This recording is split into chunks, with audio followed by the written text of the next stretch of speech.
Méditation du 27 septembre, un serpent agressif. Le serpent était le plus rusé de tous les animaux sauvages que le Seigneur avait fait. Genèse 3, verset 1, version Bible en français courant. Dans plusieurs pays d'Amérique latine, il existe des serpents venimeux et agressifs, mais aucun n'est aussi rapide que le redoutable mamba noir d'Afrique. Capable de se déplacer à une vitesse de 12 km/h, ce serpent est considéré comme le plus rapide du monde. De plus, son venin est extrêmement mortel et peut tuer sa victime en moins de 5 minutes. Pendant la saison des amours, ce serpent devient agressif et attaque toute personne ou animal qui pénètre sur son territoire. Le mamba noir mesure en moyenne 2,50 m de long, mais peut atteindre jusqu'à 4,30 m.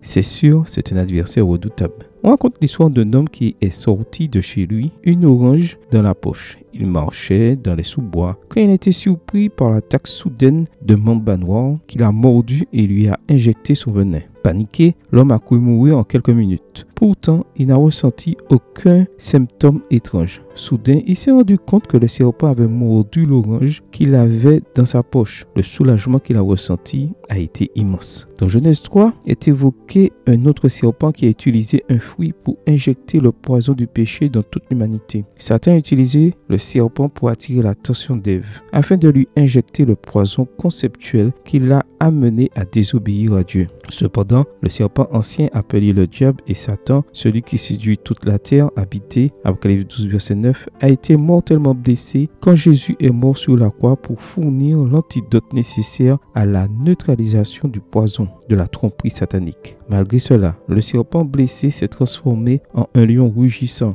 L'apôtre Pierre nous avertit, soyez sobres, veillez. Votre adversaire le diable rôde comme un lion rugissant, cherchant qui dévorer. 1 Pierre 5 verset 8. Comment peux-tu appliquer l'antidote de la croix de Jésus sur les blessures que le poison du mal t'a causées? Quel changement dois-tu apporter dans ta manière de penser et d'agir pour vivre la liberté et la paix? Amen. Bonne journée à toi et que le Seigneur te bénisse.